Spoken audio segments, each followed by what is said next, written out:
Hey, this is Matt. I have not made a video in quite a while. Truth be told, I have sort of run out of ideas. I usually like to shoot videos when I've got equipment that I want to test, and usually when I'm testing my equipment, I just shoot a little video of it and just throw it up on my YouTube page just to have. But this time I want to do something a little bit different. I have some amp plugins that I have been messing around with for I think just over a month, and that is the Friedman BE100, the ENGL Savage 120, and the Rockergain, all by Brainworks. I got these plugins from the Plugin Alliance website. They are usually pretty good at running deals. These things are about 150 bucks each, but if you're patient enough, you can kind of get these, especially with a voucher, if you get one every month from them. I think all you have to do is sign up for a newsletter or whatever on their website, and they will send you one in your email like every single month. I'm not 100% certain on how that works, but you can get some pretty good deals on all of these things, typically monthly, I'm finding. So I get these for about 15 or 20 bucks each, and just, kind of accumulate them a little bit. They are really cool sounding plugins. And I just wanted to share the three that I have bought, give you my thoughts on them, and then I have some pre-recorded sound examples down here in my other window. And what I've what I've done here is I run my guitar straight into my Presonus Studio 24C audio interface that is just going directly into Cubase Elements 11 here, and I've not done any, like, none of these channels have any processing on them. All the EQs are flat. The only processing that I have done is on my stereo output. I've cut a little bit of the boominess out of the bass at about, what do I have, 68 hertz here, just to get some of the sub frequencies out, to clean it up just slightly. And then I have a bell. I'm taking out 1.2 dB at about 500 hertz just to smooth up the mid-range just a little tiny bit. But other than that, I'm not doing anything to these things. Just running my guitar straight into my interface. I usually put my volume up to about minus 6 dB. And yeah, I've got three of the same riff for each one. I've played individually left and right for each amplifier. What I want to do is do the Friedman first, the ENGL second, and then the Rockergain last. And then after that, I will start mixing and matching just to see what kind of possibilities of sounds there are for these plugins, and just kind of show you some of my favorite presets that I've found on these. They're fairly simple to use. And I guess without further ado, I can load up the Friedman, solo these out here, get rid of these, and then each time I play each track, I will try to put up these amplifiers to show you exactly what my presets are for left and right. For starters, here is what the Friedman sounds like.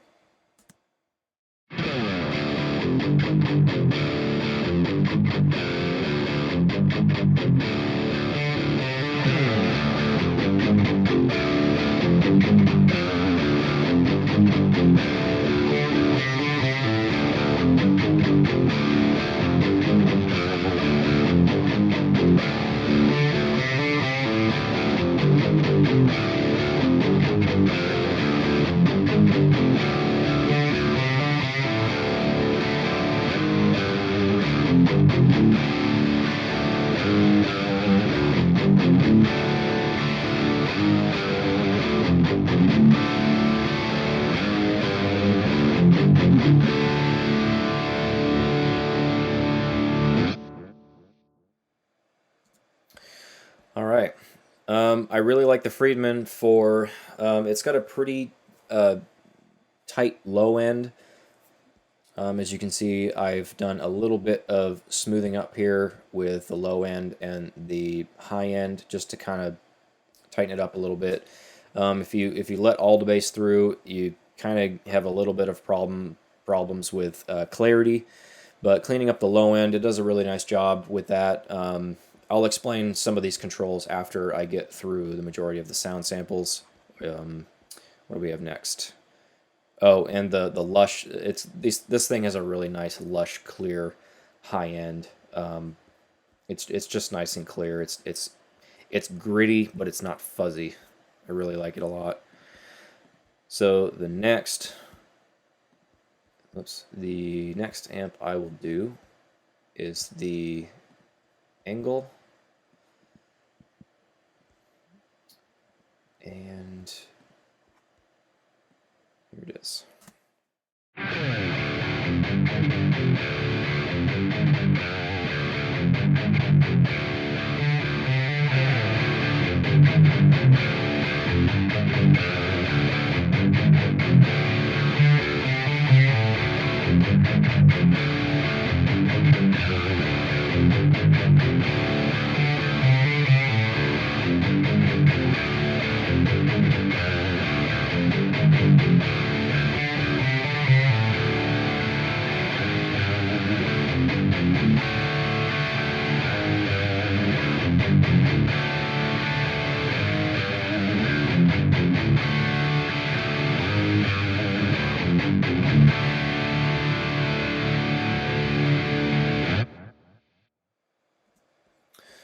Alright, so that's the ENGL. What I really like about the ENGL is it's a really nice hard rock, heavy metal tone. It's smooth in the upper mids. It's just nice and thick and heavy. It's not as dynamic just because there's a lot more gain going on, but the low end is nice and big. It's really satisfying to play through a good set of studio monitors with it cranked up a bit. So lastly is the Rockergain, which I think I'm going to go ahead and guess it's modeled after the orange Rockerverb 100. I actually played one of those in a guitar shop today, and to be totally honest, it didn't sound really much like it at all, but I guess that's the difference between plugins and real amplifiers. But as far as this stuff goes, it's still pretty good sounding. The Rockergain is probably my least favorite of the three, and I will tell you why after the sound example. But it's still a pretty good sounding plugin.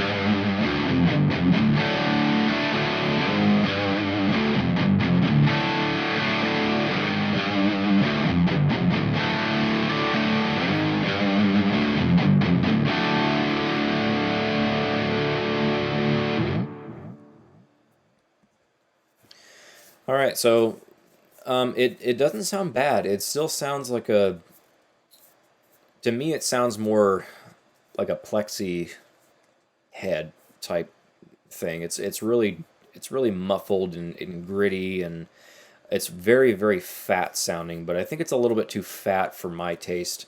It does pair well with other amplifiers if you were to stack them. For instance, I will now engage the Friedman on the left channel and then put the Rockergain on the right, and you might see what I'm talking about. So now I'm going to be running this, and here is what these two together, left and right, sound like.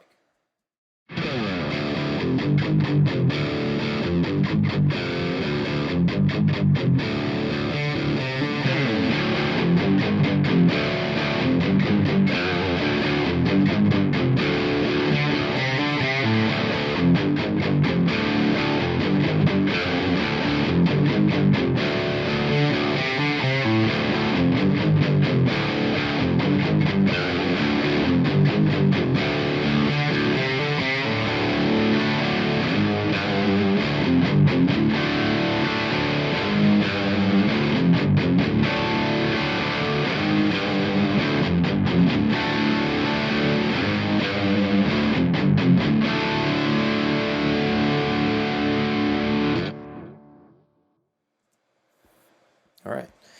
As you can probably see, I'm kind of adjusting volumes as I'm going. I'm probably going to have to just bounce the files down and put them in afterwards so that the levels are correct. But yeah, those two sound really good together. And then just to have a little bit of experimentation going on here, let's bring up... Let's put the Friedman on the left and the ENGL on the right and see what that sounds like.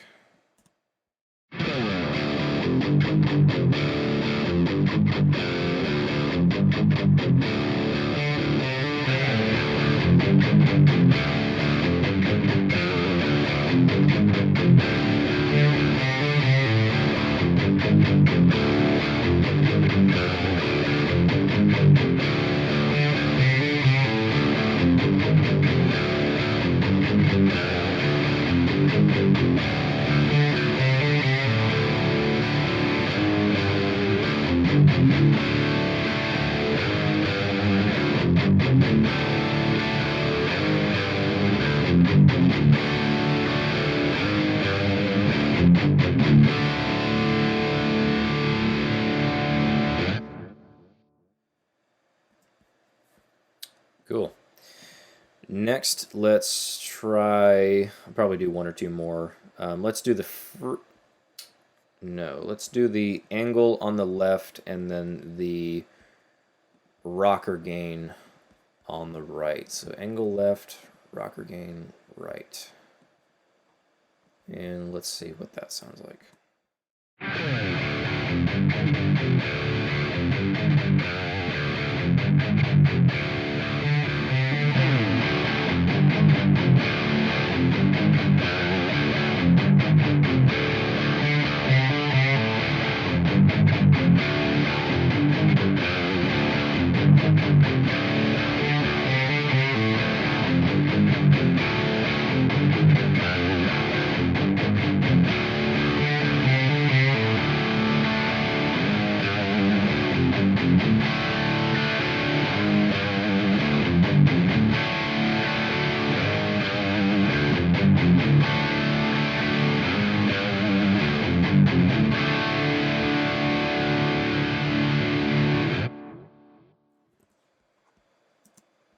All right, so that sounds pretty good.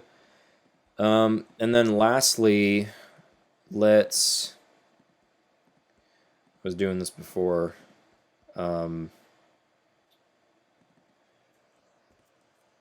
Let's run all of them together just for the heck of it and see what that sounds like.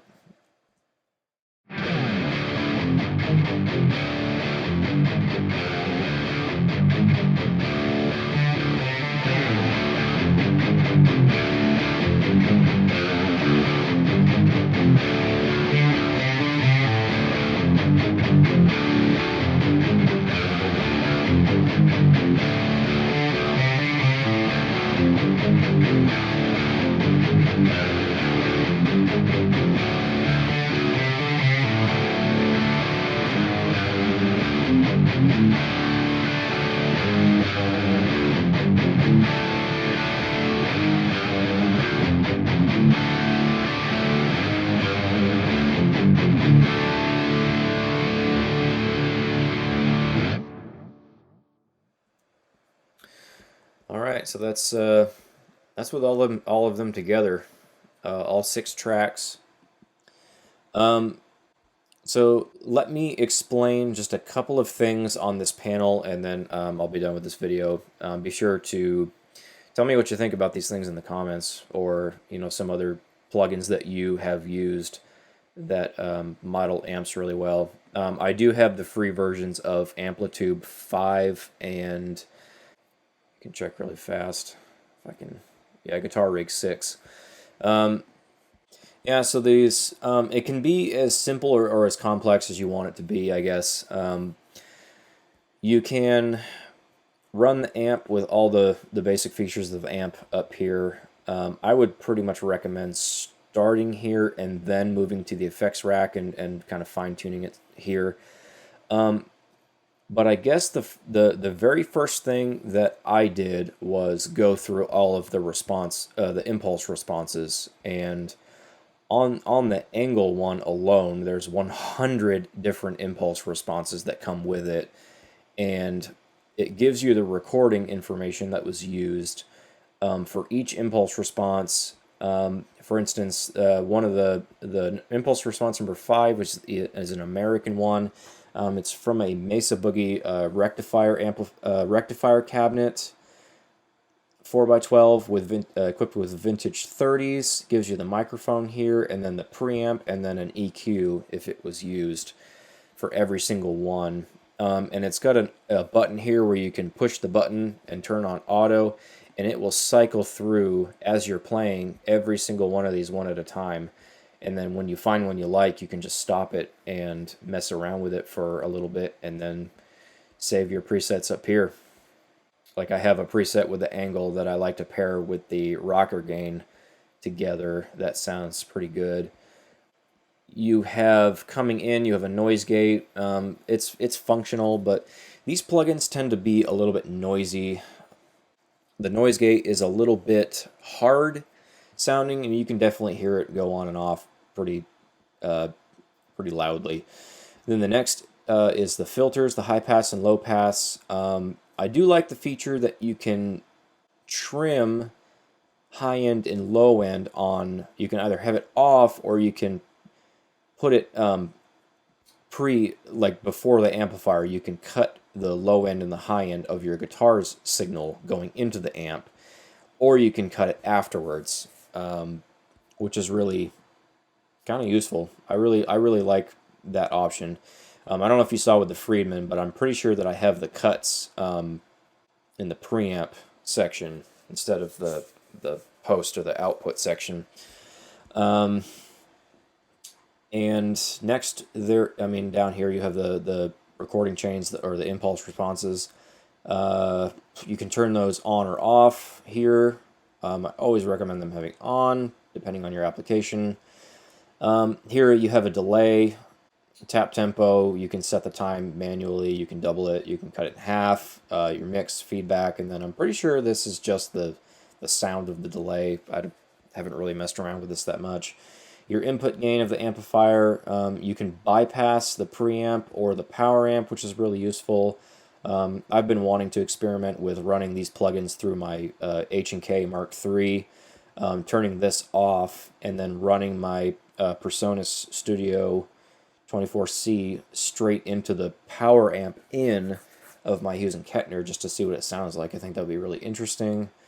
And then you have a power soak here to kind of help you tame volume. And yeah, that's pretty much it. These buttons will actually, you can work these things too. It's kind of cool. It's a little bit more, it's fairly interactive. And then you can have A, B, C, and D, 4 presets all loaded up at the same time. So yeah, these are these plugins. I really like these things a lot, and I'm continuing to kind of discover new chains, like you can stack both of them on top of each other. I will say one of the problems that I am finding with that is you need to have between each amp, you need to have sounds that are pretty identical in order for them to stack well. Because a lot of the times I'm finding if you stack these amplifiers, like you think you'd be able to do that to kind of get more of a layered sound, but you can actually throw off the sound. It'll go out of phase really easy.